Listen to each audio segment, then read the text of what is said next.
Hello, how's everybody getting on this very cold and wet Thursday night? Good to be back on another edition of Thursday Night Live. Joining us tonight on the show, we've got Mike, otherwise known as the Keto King. How was your week gone, Mike? How are you doing? Yeah, not so bad. It feels like ages since we've done a Thursday, so looking forward to this. It's not as though we've got nothing to talk about. It's going to be a quiet show, isn't it? Aye. Also on the show, we've got Jack Shields. Jack, evening, mate. How's your week gone? Yeah, slowly inching towards the weekend. As you touched on, we didn't have a podcast last week, so plenty to discuss. I have a feeling that hour's going to fly by, and hopefully plenty of comments. I know people will be itching to have their say in the chat. Lovely, like your style. Well done, mate. And last but not least, Terry, otherwise known as the Bad Mistake. Evening, mate. How's your week gone? You looking nice and snug? Aye, it is nice and warm in here. It's absolutely flowing over with all the things that's happening this week. Then, you know, the Northeast Derby, Tony Mowbray getting sacked, just shitloads going on. Shitloads. Now, you might be wondering why the three of us dressed like tits at the minute. So it is actually a National Christmas Jumper Day. So, yes, Terry. Jack's all right. What's wrong with Jack? That says three of us. So it is National Christmas Jumper Day. So we just thought we'd get a bit dressed up. So as obviously Only Fools in SAFC, I've got my cushy Christmas one on for Only Fools. You're a filthy animal. I love it. What was yours? An old stupid Sunderland. I don't know why they put this in the shop at Sunderland. That was the design for one Christmas. That makes no sense to me. Don't forget, you can get involved in the show, like Jack says, in a live chat. Already in there, we've got Keto King. How are the lads? DJ Sizzler, what's this evening, everyone? Most of the names that have been mentioned, most of them have been sacked. It would be taken 3 steps backwards. We want someone who's been a winner. David Walker says, hi, lads. Mickey Mac, evening, lads. Emma's in there. Evening, lads. Loving the hat win. Terry, are you cold? And Jack, where is your Christmas jumper? I have a Christmas jumper, but it's very, very boring, and I can't be bothered to go up and change it, so you're stuck with us in the sun on top of the Yes, Mike. Can I raise the point you're wearing black and white in this podcast? And yellow. You have to say that. We're wearing my hat on, though. Anyway, like we said, there's been a bit of a quiet week on the Sunderland front, hasn't it? So we'll best off get cracking to see if we can get everything in the hour. So, Jack, obviously we did a live stream on Thursday Monday when the news broke about Tony Mowbray. Obviously we had a few bad results, and his management and subs have been criticised over recent weeks. So what was your thoughts when you heard the news on Monday night? Well, I wasn't surprised, to be fair. I thought that the penalty, that the point at Millwall, Jack Clark sticking away the equaliser on Saturday, I thought that might have just bought him a few extra weeks. I mean, looking at the overall picture with Tony Mowbray, I think he was only ever a stopgap appointment. Alex Neil left us in the lurch early last season. They went to a person that they knew, Mowbray, that they knew would take the job. And let's be honest, he did a pretty good job, didn't he? Nobody expected us to get the playoffs. We've gone to playoffs. So he did really well. And I think that sort of made them think, well, we'll give him another go next season. The problem was he was sort of let down by his own achievements, wasn't he? He got in the playoffs, and I think our fans, you know what our fans are like, they're going to want that straight away. They're going to want an improvement on last year. And this season wasn't quite an improvement on last year. I think that the league is stronger, don't get me wrong. I think the Championship is a lot tougher this year, in my opinion, than it was last year. You could argue we've lost Amad Diallo and the striker issue and everything, but we just never really clicked as well as we did last season, did we? And the last few results, I'll just touch on them because we haven't. I don't think we've had a podcast since these few results. Plymouth, not great. We conceded early on. We had a little bit of a go, hit the woodwork, but Plymouth kept us at arm's length for that game. That was a defeat. And then you're looking for a reaction against Huddersfield at home, and that's one of the worst performances I've seen at the stadium for a good few years. I mean, it was freezing cold, which didn't help. The football was terrible. Kept the ball, but didn't do anything with it. We lost again. 2 sloppy goals conceded. And you could sense there was a little bit of unrest, couldn't you, in the ground against Huddersfield? I thought that there was, and I thought, things are starting to turn. And against Millwall, we were no better for an hour. He put Pritchard on, Dak came on, Patrick Roberts came on, and we were a little bit better. But we were sort of going in one direction for me, which was slightly on the decline. I wasn't one of these that wanted him out venomously, but I thought that, he's on borrowed time to a certain extent, unless he gets a few performances and a few results, and he didn't get that. So, yeah, doesn't surprise us. He came out afterwards and he sort of slightly criticised the ownership model, didn't he? He said something along the lines of, this is the model that they want to go down. They want to try young players and things like that. And I just, you got the feeling that he was on his way. So I think we'll probably come to whether or not it was a good decision and the people involved. But was I surprised, Wayne? No, I wasn't.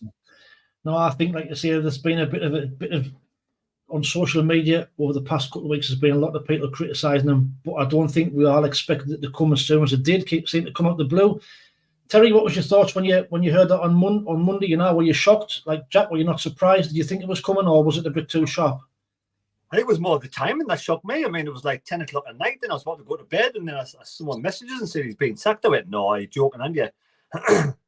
And then exactly what Jack said, you know, he's spot on with what he said there about Tony Mowbray. You know, the results were starting to go against him. He seems to be a little bit sort of withdrawn in himself. He wasn't the usual. I mean, Tony Mowbray wasn't really sort of exuberant and sort of happy chappy in the first place, was he? But I mean, he seemed to be getting the interviews were a bit strange as well, where he was complaining about different things and sort of backing the lads, saying it was good performances. We dominated the game and we didn't really sort of have any criticism about the players, even when they got beat against Huddersfield.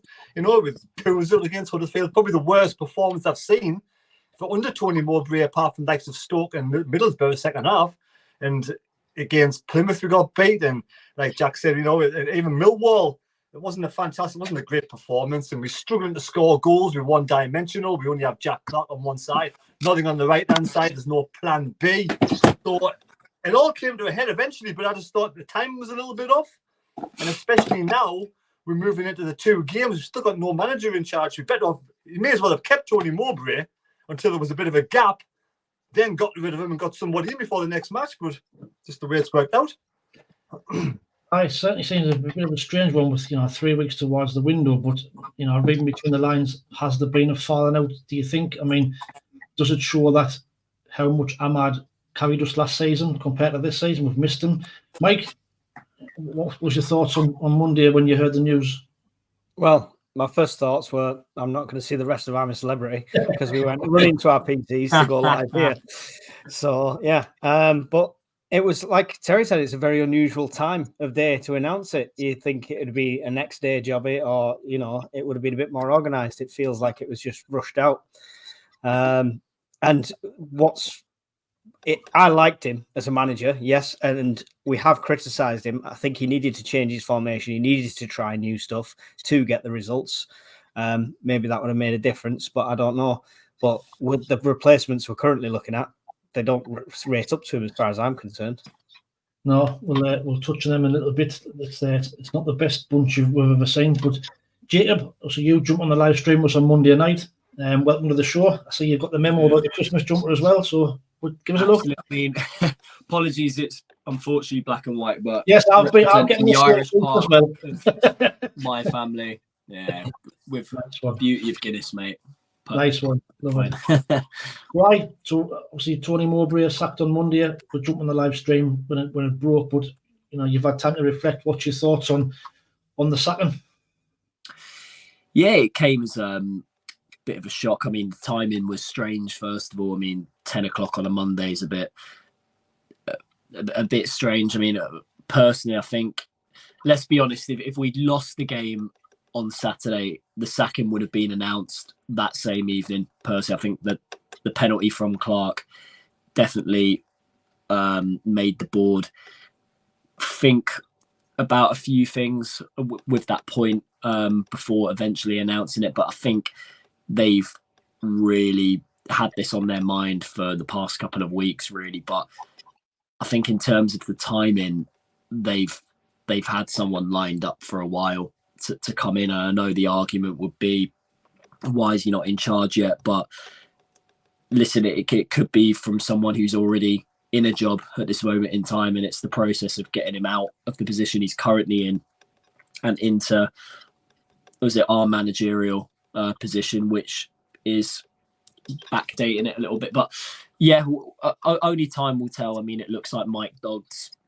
is going to be in charge of the West Brom game at the weekend, and hopefully we'll have a new manager in for Leeds next Tuesday. But yeah, Tony, he's I think he's done better than I thought, to be honest. You know, when he came in replacing Neil, I thought mid-table at best, but overachieved, got us top 6. He had players that season who got us out the mire that some would argue made him look better than what he actually was as a manager. And I think the recruitment side of things has not been the best for him to kick the team on to that next level. But then again, was he really going to do that?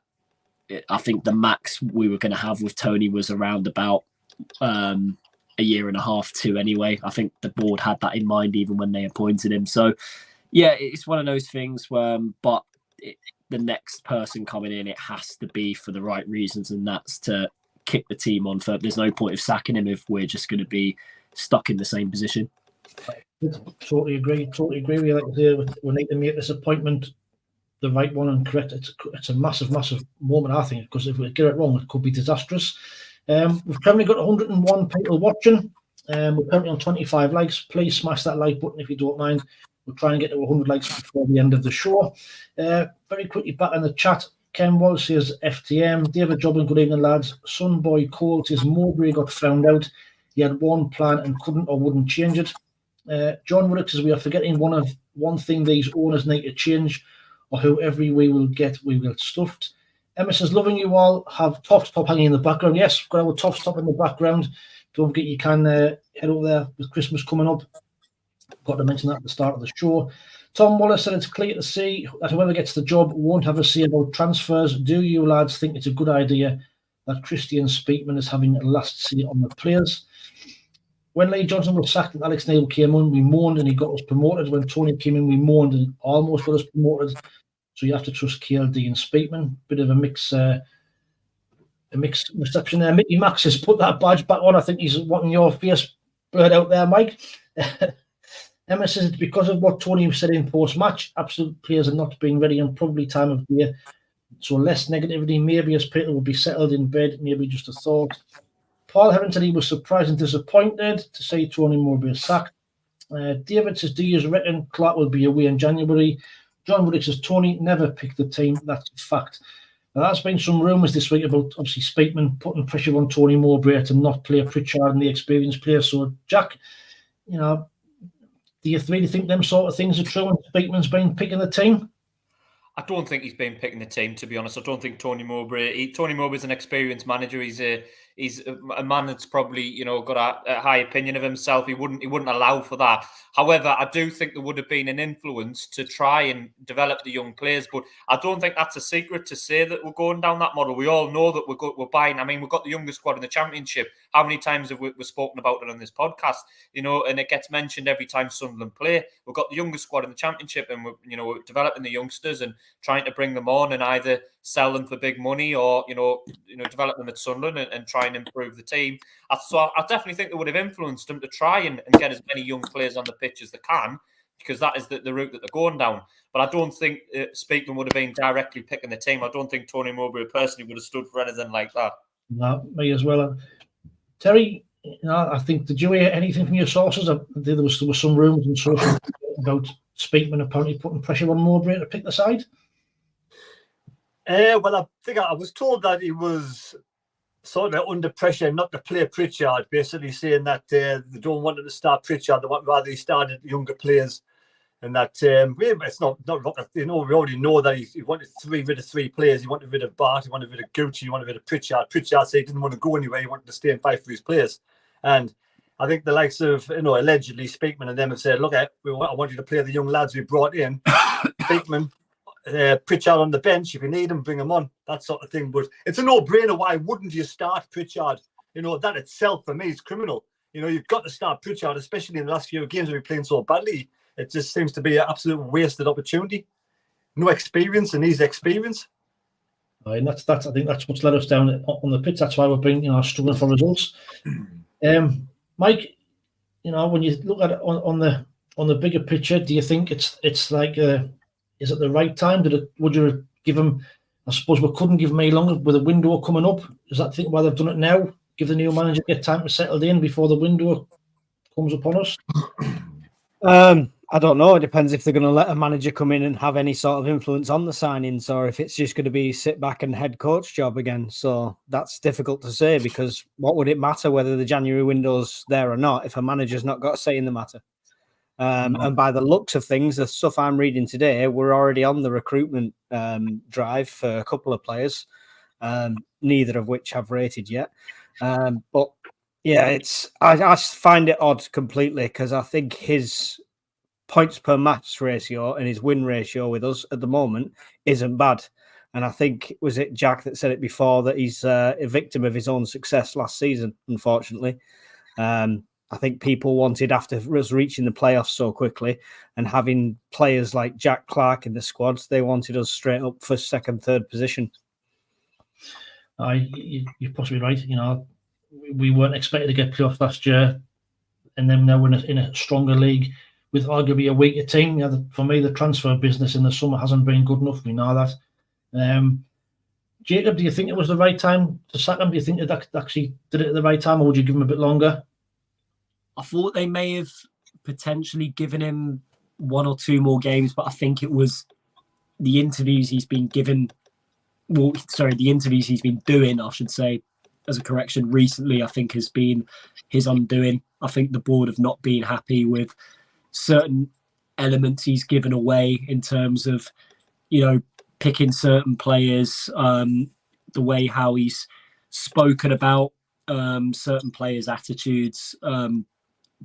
Was it directly to the press, which I think has not gone down well. It's my own personal, I don't know whether this is facts, but I don't think it's gone down well with the board, particularly the Hamir situation as well, how he's publicly spoke about him a few times now in terms of the attitude off the pitch and, you know, him not being fully ready up to scratch in terms of his development. I think the board feel that in terms of how young the squad is, a squad like that needs more protection from the media, and they probably saw that Tony wasn't the right man to do that. But one thing I will give Tony Mowbray obviously credit in terms of he gave young players a chance. That's the main thing, and I just hope the next guy who comes in plays a similar style of football, but also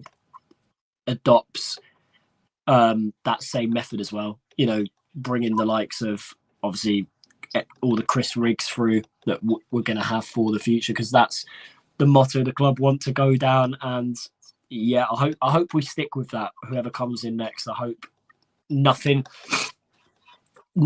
many changes are made, but in terms of the recruitment's a little bit better and player development is just done a little bit quicker.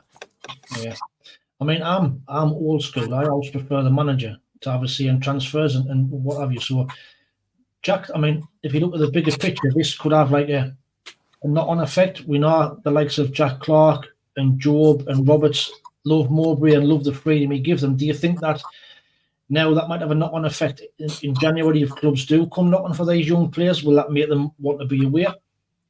I don't think it'll influence the players' decision. I think if the players want to be at Sunderland, they'll be at Sunderland, whoever the manager is. If they are itching to get a win, they're wanting that move as soon as possible, which is more likely. I hate to say it, because every player wants to reach the top as quickly as they can. Do you know what I mean? Are we destined for the Premier League? Probably, but not straight away. So I think, you know, and it's not disrespectful to Sunderland. I'll love Sunderland as much as we all do. But realistically, if a Premier League club comes in for Jack Clark, and it's not to say he hates Sunderland, it just means that he prefer an opportunity to the Premier League team. So to a certain extent, I don't really think Mowbray will come into it when you're talking about players.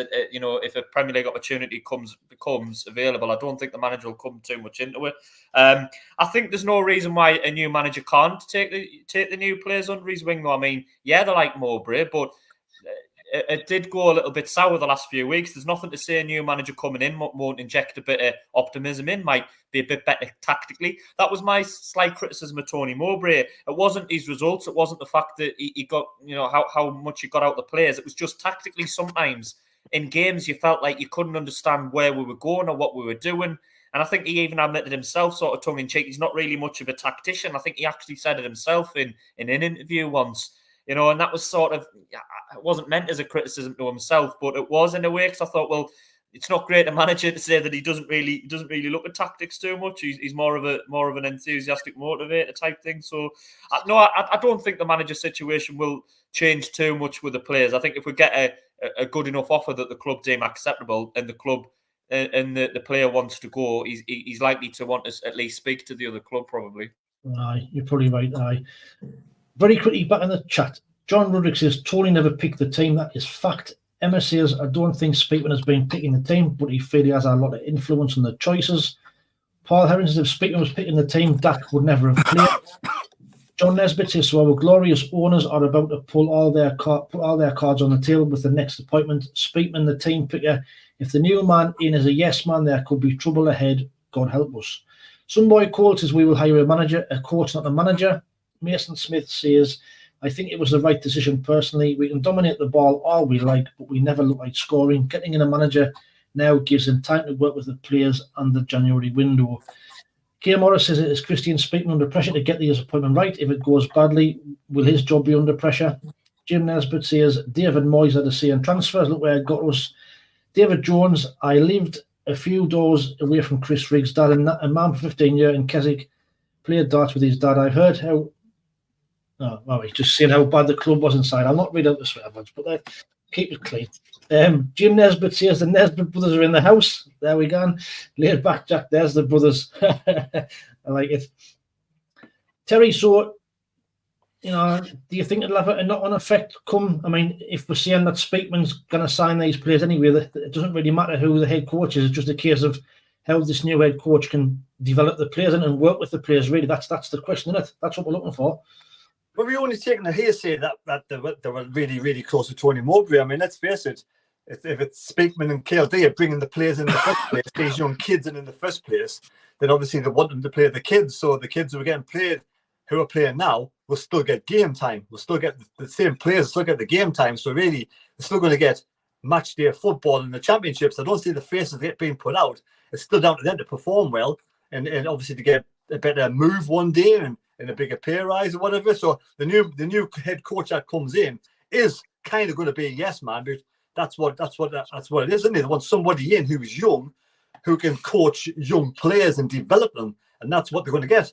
Somebody in. I mean, Tony Mowbray was only brought in as a sort of a stopgap to the end of the season. He wasn't brought in for 2 or 3 seasons. He was somebody there at the time, somebody they knew who could come in and do a job. They just had no idea because they already had somebody in the season lined up, that Francesca Ferroli. But they had no idea how much of an uproar would have caused because everybody wanted Tony Mowbray to stay because he's a likable man, don't get me wrong, you know. He did a good job last season. This season, now, because he's under more pressure and because they haven't got the likes of Ahmad that had last season, you know, he's lost Corey Evans long term, he's lost Sirkin and Alessi and all Mateti, and also, you know, like Ross Stewart was never around. He's under more pressure now to develop these young kids, and he's just feeling that he's under pressure because he can't do it because they're not ready yet. And he's just being outspoken, isn't he? It's just clash of the titans, should we say? And it's one of those things. If he's not on the same page as his owners, he's going to go, isn't he? Because the owners have their own plan, whether we like it or not. It's the route and the model are going down. They're going to bring somebody in to go exactly and toe the line and do what they want them to do. That's why they're getting paid. That's what's going to happen. We can say it's going to happen. So, Terry, do you not think then that looking at that then, based on Alex Neil walking, now Mowbray has gone, apparently was sacked, but if there's been a fallout, is Speakman and KLD the issue then? Well, it's whether or not we want to go along with the ride, isn't it? The issue is they don't want to spend a fortune on experienced players and buy, you know, spend a lot of money on players. They want to bring in youth and develop them. And obviously Alex Neil didn't want to do that. He wanted instant success. He got promotion from League One to Championship. He wanted to do it again. He didn't want to look like he was a bit of a failure, so he had his words. He wanted to have his say in the sale, in the purchase of players. It didn't work out, so he walked. He took the offer, he just walked. Didn't even say goodbye to the place, so he could fuck off anyway. Pardon me, French. And then obviously Tony Mowbray is the same. Second season in, he knows he's under pressure. The team's not performing, and so he wants to bring in some experienced players to help these youngsters, but they want to do it their way. Now, whether their way is the right way or the wrong way, we'll know in a few years' time, won't we? We will. It's a tough one, you know. I've also seen on social media, you know, Speakman and KLD are coming in for criticism as well. So I think it's crucial we'll get this appointment right. 114 people watching, 45 likes. Keep hitting that like button. We'll see if we can get to 100 before the end of the programme. Back in the chat, David Jones says, I agree, Terry, and that's why your club will keep falling. Tom Wallace says, I think the new manager will be more of a tactical analysis rather than a manager. Mike Cassip says, in my opinion, this was not the right time to let Mowbray go. I feel the next 2 or 3 games we won't win as the players try to adjust to whoever gets a new managerial role. Bristolian Mapp says, all right, lads. John Woodard, I hope the fans sing for Tony on Saturday because he did a good job. David Jones again says, how can a manager do his job when he isn't picking the team? Mason Smith says, how happens on the no blood on your hands banner for the Mags game? Do you think it's allowed? I don't have any idea. Yes, Terry? I want to say, like, one thing is that, you know, there's no reason why the team should suffer with a new player manager, a new sort of manager coming in, because the new manager is going to develop the team the same as Tony Mowbray was doing. They still want the same sort of football, exciting, high-press football, entertaining football. They're just going to have 1 or 2 different ideas from a new coach coming in. Not just going to have like maybe plan B, plan C. They're just one plan all the time and sort of better ideas. So for me, I think it could be a positive thing eventually. Well, I think I put a thing on my video a few weeks ago to say that the top 6 in the Championship, they're all these young and up-and-coming managers. So, and we've known at the start of the season that was the way they wanted to go. So, Mike, do you think that, you know, Speakman and KLD are part of the problem? You know, is this model that they're so fixated on, is it going to work, or do you think they've got to give it a little bit of slack or tweak it a little bit? I think bringing in the young players and developing them is good business on the club part. We've seen it. You turn around and you get some of these big sales, and it funds the club and it drives us forward that way. I think there's got to be a happy medium, though. You can't exclude the experienced players you've got, like Pritchard.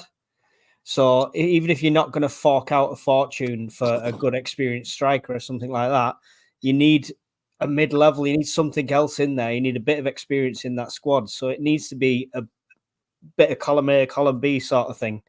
So the model itself, yeah, it does work as far as running a club and a business is concerned, but you can't completely cut off a manager from his influence and what he knows, because he, more than anyone else, will know what's needed on the pitch. And if he knows we need a good, solid, slightly older centre-back with a lot of experience to run that defence, then he should be given the rights to sign that. But then we ended up selling the one we had, which is kind of just, you know, a contradiction in terms of it. But Jacob, you know, do you think it's going to have a detrimental effect? I mean, can we have success with this model? You know, with it seems to be a bit of the fixate on going down this route. If the manager doesn't toe the line, then this is what happens. We're seeing it with Alex Lee. We've now seen it with Mowbray. Is it just going to keep on going?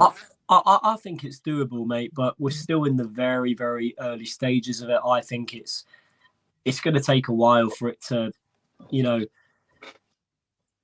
like progress in the way we want it to and have the results we want. But yeah, it's all about, but then again, you know, it's the way how football works now, Wayne. You know, there is plenty of managerial sackings month by month, and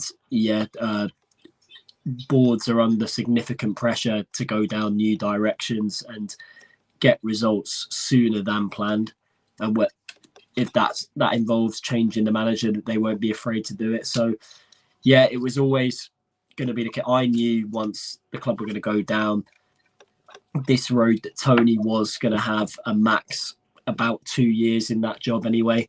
I knew they were going to, unless he achieved a miracle, even if he got us up last season, it would have been a big struggle for him the season after if we were in the Prem. So yeah, we're still in the early stages of the project, that the board like to call it. But yeah, you can understand some of the fans' concern a little bit, you know, lack of experience in the team. But listen, at the same time, you know, whoever takes that job on, we could be in a far worse position. You know, we're not in a bad position to take over. We were only 3 points off the playoffs, you know, going into the Christmas period. If we go on a decent run, you know, we could be in and around the top 6 anyway. Well, we're that, but like kick on further to where the likes of Southampton and Leeds are. So it's a great opportunity, but it's just about finding the right person to do the job. It is, which is, could prove difficult, but like the wait and see. Jack, did you want in there? Yeah, I was just echoing a little bit what Jacob says. I mean, we are still quite early in the process of these ownership, this ownership model, and as difficult as it is, it's going to take time. I mean, in defence of the ownership and KLD and Speakman and the other people involved, let's look at when they took over. What was it, 2 years ago? Just over 2 years ago. We were in League One. We're playing some terrible football. Well, not terrible football, but not great football. We had a fairly average squad. Fan discontent was at an all-time high. You couldn't see any future for the football club. We were under an ownership of Stuart Donald and Charlie Methven and them that didn't really have any interest or any idea how to run the club. Fast forward 2 years later, promoted. We've got a much better squad with young players. You can see a future. You can see the Premier League. It's probably a few years down the line, but you can see where we're trying to go. As cliche as it is, we have to place our trust in them. I really do think they've got more right than they have got wrong. I really honestly think that they've got more decisions and they've done more positive. They've done things better than than we've. So I think it is difficult. It is hard when you've got a manager that people probably like. But I mean, you look at the Championship now, and you look at the teams that are at the top end of the league, and particularly those who got promoted last season. Vincent Kompany at Burnley, Paul Heckingbottom at Sheffield United, Rob Edwards at Luton. What do you notice about all three of them? They're all fairly young. Fairly young, and this idea that, I know our fans are frustrated and they're restless, but this idea that a team can just spend the way to the Premier League, it doesn't really work. I mean, the teams that spend money in this league have been in the Premier League already. They've got the parachute payments. They've had 5 years of Premier League money. They've got the ability to go and spend the money to then, get straight back up. There's no team sort of come from League One that spends the way out of the Championship and gets it. So this idea that, we need to spend big and buy experience and everything, I'm not sure that would work either, to be fair. That's probably a good point you've got there, Jack. They have said it was a long-term project. Terry, did you want in there? Let's go along with what Jack said just there now, right? So everything's going, improving not along no ways, right? What if, right? Let's just put this out there. Tony Mowbray's a lovely man, he's done well over the seasons. What if he is the weakest link in the chain? What if they think they brought the right players in, like they brought 4 strikers in, they brought Job in, they brought a lot of youngsters in, and he's not getting the best out of them. He's not developing them the way they could be developed. What happens if a new coach comes in and can develop them on quicker than they're doing now? So Tony's saying, I've got 4 strikers, they're not ready yet. What happens if his tactics are not playing to their strengths, or his training or coaching is not doing, and they're thinking, right, let's get somebody in with fresh ideas. These lads, we brought them in. We believe that they're ready. We believe they can do a job. It's in the future. A new coach comes in, and then suddenly they click. That's what could be missing. You never know. It might not be a bad shout, actually. I mean, if you think what was the last game? Millwall. I think didn't we take the striker off after 60 minutes and then actually started playing better without a striker? Yeah. Then for that little spell. So you might right. Do you think it's a case of that? We haven't been playing the right tactics to suit the centre forward. We've all seen Job. He's done well, but now he's sort of gone back a little bit. So maybe we need somebody with fresh thinking just to develop him more. And that could be the same with like Hemia. That could be the same with Rushin. Could be the same with Yenda. These players could be we don't know. There could be stars in the making. Just needs the right coach to get them out of them shells and get them sort of fitted in and bedded in with the right tactics and the right training and coaching. We'll soon see, won't we? We will, we will. Right, 112 people watching, 57 likes. Keep hitting that like button. Quickly back in the chat before we move on. John Nesbitt says Birmingham have just done what we have done and they are now struggling. I can see the same happening. Well, I think Birmingham did the opposite. They had a good manager and they've get rid of him for Rooney. Matt and Billy Boy says Rome wasn't built in a day and SAFC probably won't make the Prem in 2 seasons. It will take some building over a few seasons. KLD Speakman said this was a 5-year project. We are 2 years into the project and look like we are a decade away from the Prem. Paul Heron says Bob Basher were right about Brighton, but they started a long time ago with a small fan base that hadn't had previous success. We've got a different profile. Jim Nesbitt says Chelsea spent a fortune on players in that field. It would have been cheaper than to buy Brighton. Tom says Paul Heron, Brighton are £400 million in debt. And David Jones, if the manager isn't picking the team, then why is it his fault when things go tits up? Right, good point. So if it's a long-term project, then, we said it's a 5-year project, but we've had 3 managers now, I think, in their tenure. So this next appointment surely has to be a one for the long term. Mike, would you agree that we have to be now appointing somebody who's going to be here for 3, 4, 5 years to build this team and work with this model? I think that's got to be a plan when you get any manager. Unfortunately, the way the game is, if you don't produce results in 6 to 12 months, you're out the door. That's not just Sunderland, that's every team going. And it used to be a Premier League thing. Now it's all the leagues. You've got to perform. That's the thing. So, yes, I'd love a long-term manager, but they have to produce that success to maintain their job, unfortunately. It's the way it is. It just seems to contradict what the model is. Jacob, what's your thoughts on that? Do we need to now appoint somebody who's going to be here for this to match this model? They've clearly said they wanted a young manager in. They were going to do it in the summer.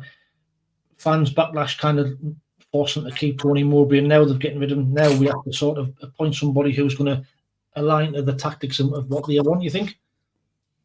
Yeah, but then again, we don't know what KLD and Speakman are true. I mean, they could go down a completely new direction in terms of a certain style of football they want, but then again, that can get the best out of the players we've got. It's really difficult to decide, Wayne. Really difficult. But I just hope that not much like I said before, not much changes with the next appointment. They just need to get the best out of certain players that are low on confidence in this squad at this moment in time, as well as integrating some experience in there. It's for me, I think it's a crucial appointment. So we move on and look to who's been linked. Obviously, that the top 4 or 5 in the betting we've already spoke about. They're all young managers. Don't know very much about them, if I'm honest. The only one who's probably in there that we know about is Higginbottom, who's I think he's about 6 to 1. The likes of Sabile, Hellberg, who's apparently been interviewed today.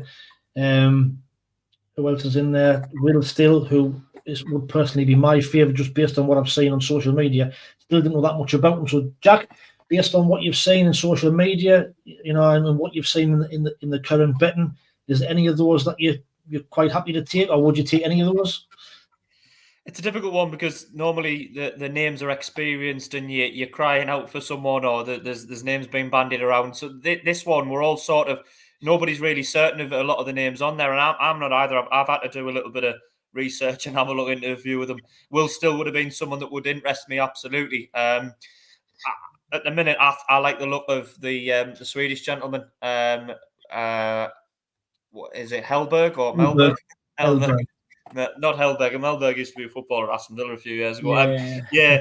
I like the look of him. I think I know he hasn't managed much. I know Mike's touched on the fact he hasn't really been a manager and his results aren't great. But I think if you look at the work he's done with the youth, and I think that is important because we have got a young squad, as I've touched on a lot of the time. I would be quite happy with him coming in. I think, just generically speaking as well, every managerial decision that you appoint, every manager that you appoint, there is a certain element of risk to it, isn't there? I mean, nobody really wanted Tony Mowbray, and now there's a lot of people gutted that he's gone. So every manager that you appoint, there is a risk element to it. Do you know what I mean? I mean, people said, "What's Mowbray done in it? However many years?" And there was the Middlesbrough link that kept getting thrown around and stuff like that. So there's no cast iron decision whereby you appoint a manager and categorically that manager's going to have a success. Every time you get rid of a manager, it's a slight jump into the unknown. But I think that considering where we are in the league, it's an attractive proposition for a lot of managers, and I trust them to get the right decision. But there's not. I know what you mean. There's not a whole host of candidates that scream out to you from there. And I do think it'll be somebody, just touching on what you were talking about before. I think the new manager will probably get a little bit more leeway than Mowbray got. I don't think he'll get an unlimited amount of time if we start struggling and start heading towards being relegated.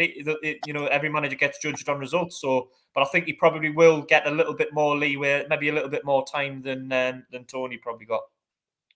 Do you think? I mean, based on the betting, do you think it's going to be somebody who's currently not on a job, Jack? I mean, we all know the club about finances. The likes of Will Steele and them, it's at the club. Sabil, the favourite at the club. I know Hellberg's leaving his club at the end of the 31st of December. So is that a case of us looking at him because he's an easy option, or because he is genuinely a good young project? Yeah, well, I think the Swedish league runs like February to Christmas, doesn't it? So they do a different season the way that it runs. So I think that's why his contract's up. I just think that they'll have the candidates narrowed down on a short list, and I think they won't budge from that. And if that takes a little bit longer, that takes a little bit longer. Do you know what I mean? I mean, I think it took us 10 days or 12 days to appoint Alex Neil, and it was a masterstroke. You know, within 3 months he got us promoted at Wembley. So I know people are saying we've got 2 home games coming up and get them in, you know, as quickly as we can. I get that, but I also think you don't want to rush the appointment. I would rather wait a little bit and get the right man in if it takes a little bit longer, as we did with Alex Neil. So I think they probably will. They probably will have an idea of who it is, and I think it's more likely to be somebody who isn't got a club, because they don't want to be trying to negotiate with another club, do they? They don't want to be trying to buy a contract out and haggling over that. So yeah, but as long as it's the right call, I don't mind them waiting. If they get the right man, I don't want them to just panic appointment. That does nobody any good. I think that's the thing, is not rushing into things. Terry, just before we come to you, we'll go back in the chat. Bob Bassers, we are thinking the death out of this. Let's KLD and Speakman develop this as part of their 5-year plan. Matt and Billy Boyce says to get the best out of our strikers, they need to receive the ball in the box. Our tactic was to try and dribble the ball in the box instead of trying early crosses. Mike Castle says he hopes Pritchard starts at the weekend. Paul Harron says Tom can't say I'm surprised that it's what it takes to compete with billionaire owners.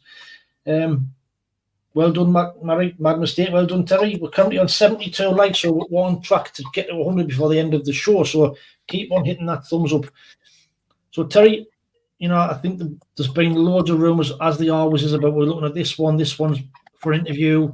You know, he's coming. We're after this one. We've got a 2-man shortlist. So from what you've heard, you know, any of your sources, I know apparently Hellberg's been there today for an interview. So have you heard anything? And, you know, what's your thoughts on who we should be looking at? Right, I've heard from different people. I mean, it's only hearsay. You don't know, do you? Hellberg was there today. I think they went over to see Sabil, what they call them, at the weekend or Sunday, Monday. And then I heard that Will Stills getting an interview on Monday coming up. So I mean, I don't know if it's true or not. But I mean, they may be going for a couple of people. They may be going for a head coach and assistant coach, trying to find a couple of decent ones out there. You never know, because I mean, that assistant coach from Nice, he was promoted, wasn't he? He's been the majority of his career has been assistant coach. So maybe that's what he wants to be. Maybe he's get Hellberg in as someone assistant coach. That Will Still, the more I see, the more I read about them, the more I see about them, and it kind of sort of, it seems quite good actually, to be fair. You can speak lots of different languages, so you can sort of interact with all the players rather than having someone there just always being an interpreter. So, and he's young. I mean, like I say, so watch this space. I'm sure whoever they'll pick, we'll all get behind them anyway, regardless. I'm not a massive Hellberg fan, I must admit. But we'll see. I don't think it's going to be anybody from this country. Definitely somebody from abroad. I think that's the way they want to go. I mean, also on that, do you think there should be a complete clear out of the backroom stuff? You know, like so Proctor and Dodds, is it time for them to go, for the new man to come in with his whole new backroom stuff? I mean, my opinion would be yes. So they have a clear out or whatever, but at the end of the day, we don't know what kind of job these lads are doing. They could be doing a great job behind the scenes. We only see them when they're being interim managers or assistant managers, when they take over the side. They're not head coaches. They're not managers. They come up there, they look after the team while they get someone else to replace them. So it'd be harsh to say, they're not doing a good job. They could be amazing in coaching. I know they're close with KLD, so at the end of the day, if it's not broken, don't try and fix it. Obviously, just they want someone at the top there to knit it all together. I mean, that's what we need. That's what we need. I mean, looking at, what about the strikers not scoring goals? When you've got the likes of, Michael Proctor, if he's a striker coach, then you're asking for trouble. But Jacob, do you want in there? Wait, do you remember what Michael Proctor was like as a player for us, though? Yeah. Oh God! Exactly. He didn't know which end to score. I was going to say, he scored goals just against us.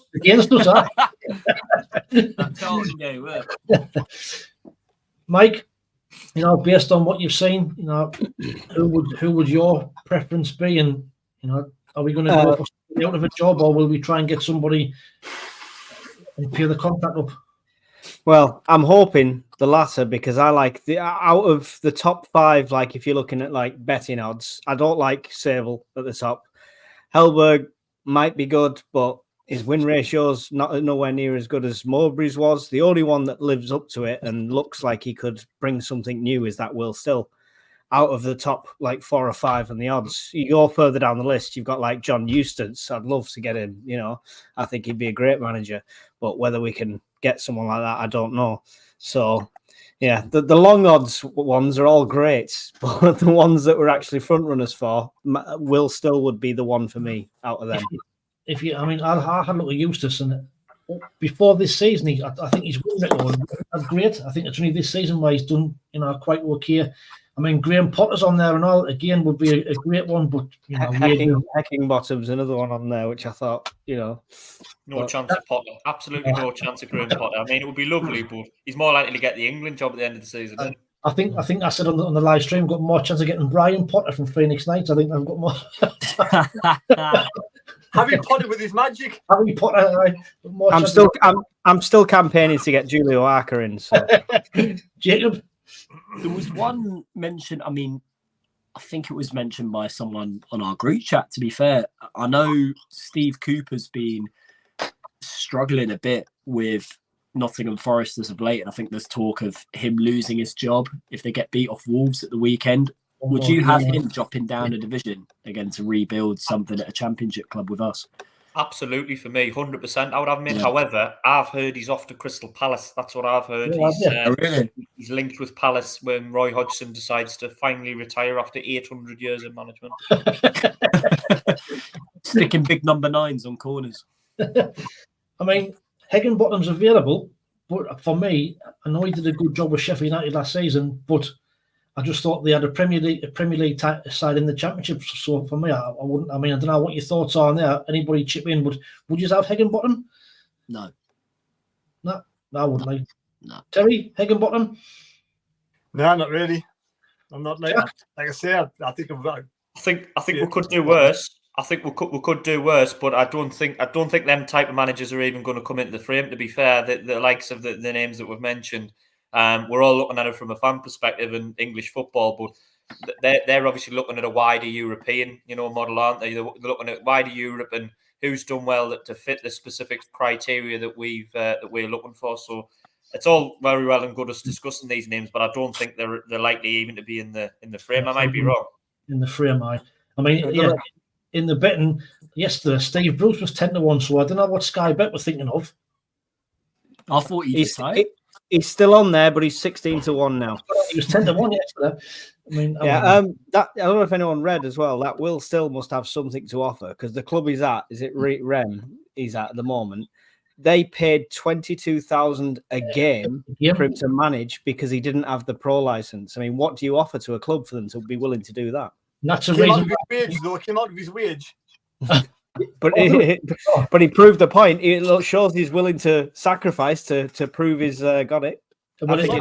I mean, like I say, it was only like he only got about 19 years of age in the football youth level, and he thought, I'm not going to hack it as a pro. So he went in to try and do analytics and all this, and he's obviously football manager, and he's just the passion of football has got him where he is, but obviously with the brain cells and the skill as well. That for me, my personal choice, that's who I would go for. But like I say, we're not the ones who make decisions, but we'll have to wait and see. I mean, Kieran McKenna's been, there's no chance he's going to leave Ipswich. I mean, it's just some of these. I reckon he could do. He'll be snapped up by like a bottom half Premier League club. The way how he's going there at the minute, flying, absolutely flying. Yeah. I mean, everybody dealt with him when they came up, but he's another one, young up and coming model. So was that the wait and see? Right. I'm going to just keep going down yours all before we move on to West Brom. So, Jack, give us one name who you would prefer to be in if you were given a choice. What for the manager for the West Brom game you're talking about? The manager job. Who would you have given the choice? Who would you be your one name? Hellberg probably, and then after that probably Will Still. That would be my top two.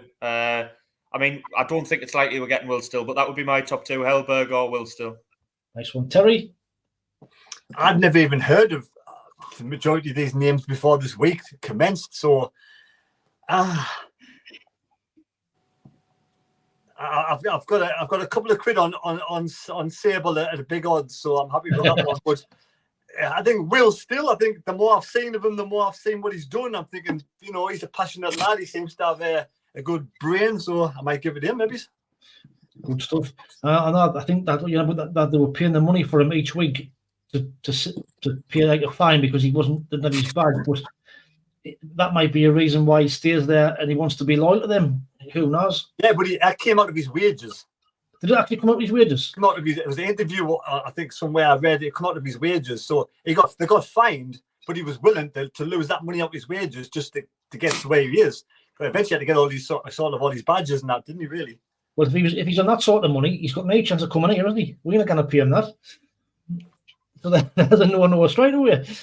Mike, give us a name who you would want in. I'll go with Will Still because he's on the odds board. Only because Arca's not on there. But... Julio Walker and Kevin Phillips, dream timer. Yeah. Doesn't matter who we get in, lads. We'll still get promoted. Oh, I like your style. We'll still get promoted. It's written in the script, isn't it?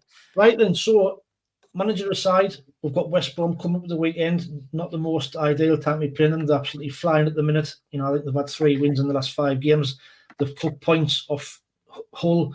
They beat Ipswich. They just narrowly got beat against Leicester. I watched that game and they give them a very good game. So it's going to be a tough game. Obviously, Mike Dodds is in charge.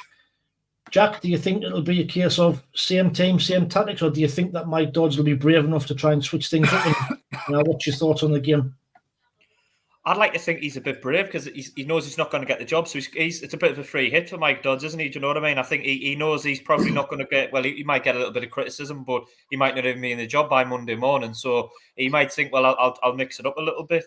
I'd like to see Pritchard back in. I know I've spoken about it before on the podcast. I think he's someone that can thread a ball through. We're going to need that if we're likely to have a lot of the ball against West Brom. I know West Brom are flying, as you touched on, but at home, a lot of teams they don't mind us having the ball because a lot of the time we're not enough of a threat to do anything with it. So I'd put Pritchard in. He might be able to thread that ball through to get it out wide or pick a perfect pass. He's also a set piece option. So I would definitely bring Pritchard back, probably give my end a run out up front. I know we started with Burstow, I think, against Millwall. I don't think he did a lot. Don't think Burstow did a lot. He hasn't done a lot all season, to be fair. We keep waiting for him to get a goal and get sparked into life, and it doesn't look like it's happening. So I would maybe bring those two back in. But yeah, West Brom are a good team. I think they lost to Leicester last week, but other than that, they've been doing well. So hopefully we can get a positive performance. I mean, the results the main thing, but we've had 2 or 3 really poor performances, haven't we, recently? And everything that's gone on, there's a lot of fans will be upset and a bit down in the dumps recently. So it'll be good if we can turn in a performance for our supporters. I think that's what we need is just to get back to basics and try and steady the ship and just put in a decent performance. Just before we move on, 131 people watching. We're on 82 likes, 18 more likes to get to that 100. So go on, keep smashing that like button. Terry, thoughts on Saturday? I don't know whether you've heard anything about what the team's going to be, and I suppose the big question for me will Luke O'Nien still be playing centre half? Before I show you my team, don't put us on the big screen. I'll quickly show it and I'll take it off. It's basically what Jack said, apart from the defender.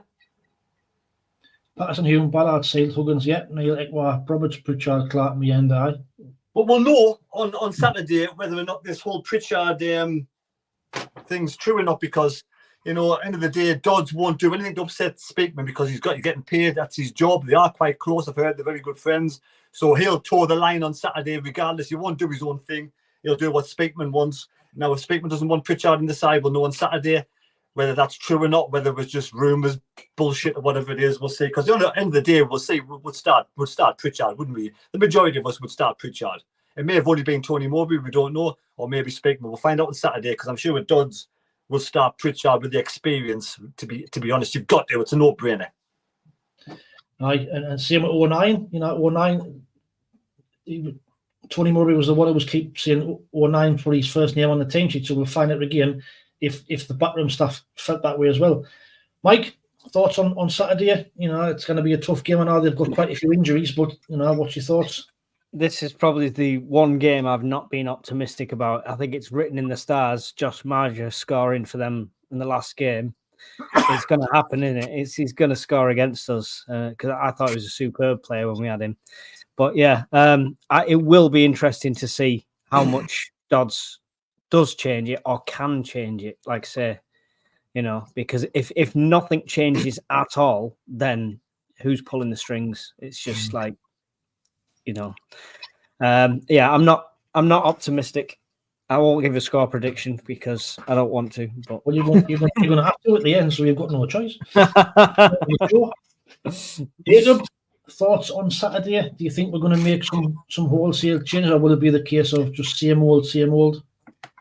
It's difficult to decide, really, but I think it's pretty clear, like what Terry said. You know, Pritchard's got to come back in to inject some leadership and experience in the side. I mean, he was the best player on the pitch when he came on second half last week, and he could be a real difference if he's played from the start at the weekend, because West Brom are a team in a decent run of form at this moment. I know they got beat late on against Leicester last week, but they've still got decent players in their side, you know, the likes of Phillips, Townsend, is it Eric Peters, Chalobah, and obviously Josh Madger. You know what's going to happen on Saturday, don't you? That's it, isn't it? And he'll celebrate as well. They always do. Oh, he will. Oh, he will. Well, it's even if it's at the end that the away fans are at, he'll feel like he's celebrating amongst our lot anyway, because they're all the way up in the gods. So, aye, exactly right. So, score predictions very quickly. Just give us a score prediction, Jack. I think we'll see a better performance. I think it's going to be a draw, 1-1. 1-1. Terry. If I was in charge on Saturday, I'd give Pritchard the captain badge, and I would say I've got a bad feeling. I think we'll lose it on Saturday. I think we'll lose every single game without a manager at this moment in time. But I'm going to go for a 2-1 win. Mike, go on. I'm going to go for a 2-0 loss. Oof. Jacob. That's the first time I predicted a loss. you can't. Is it? You've got to back Sunderland, mate. You've got to. I think it's going to be a tight game, but you know what? I'll back us to finally. We haven't kept a clean sheet since the Swansea game. I'll back us to win 1-0. Nice one. I'm going to go for a 2-2 draw. I think it'll be a draw with probably the same team. Not much changes, but we've got a couple of minutes left. We're on 83 likes, 120 watching. Obviously, we'll just touch on very, very quickly. Obviously, during the week, we've got Leeds as well. So what's your thoughts, chat, on Leeds after we've smashed West Brom? We've then got another easy game against Leeds. I think Leeds will be a harder game. I mean, West Brom will be tough, but I think Leeds will be even harder. They're clicking, aren't they? And they're going to be right up there. It's a shame it's on a Tuesday night. I think that would have been great if it could have been a Saturday fixture. It would have been a really good atmosphere and probably a few more thousand on the gate. But yeah, tough game. I think we'll probably lose that. I think it'd be great if we've got a new manager in by then, but I think Leeds will probably do us maybe 2-0. I hope I'm wrong. Fingers crossed. Let's say it'll depend how Saturday goes, I think, and whether this manager appointment is. Terry, what's your thoughts on Leeds? Obviously, another difficult game following Saturday's game. Oh, it's a really difficult game. It's even harder than Saturday, to be honest. Again, like I said, I've got no confidence in Dodds being a head coach. Probably does a good job elsewhere, but as a head coach, I've got no confidence on Saturday or on Tuesday. So I'll go for a 1-1 draw. 1-1 draw, good. I think we'll probably take that, wouldn't we? Mike, what's your thoughts on Leeds? We'll beat Leeds. Oh, we'll beat Leeds. We perform when it's a top team, and Leeds are one of the top teams in this league at the moment. And I think we might eke a 1-0 win, but we'll win that one. Nice one, Jacob. Leeds. You know what? I'm with Michael. It'll be typical if we have a horror show of a performance on Saturday and then beat Leeds the following Tuesday. You know what? Let's go. Considering it's the anniversary year, let's go for something in the spirit of 73. We'll nick a 1-0 against Leeds on Tuesday. Well, I think I'm going to go for another draw. I just think it's going to be a difficult game, and they're flying like we've just been saying. And depending on how Saturday goes, confidence. It'll all depend, of course, of who we might have somebody in charge before then.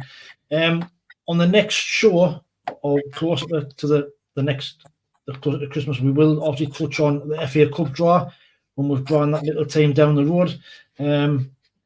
We'll touch on that on the next show. We've run out of time as we thought we would on this one. But just quickly in the comments, so I'm going to take a screenshot of this chat because I've got a little bit of a wager. So David Jones says he's confident in saying to Jacob that, in my opinion, Bolton will get to the Premier League before Sunderland. I don't think you will go up this season. We will go up and the race is on. So Jack says I'll have £20 on that. I will.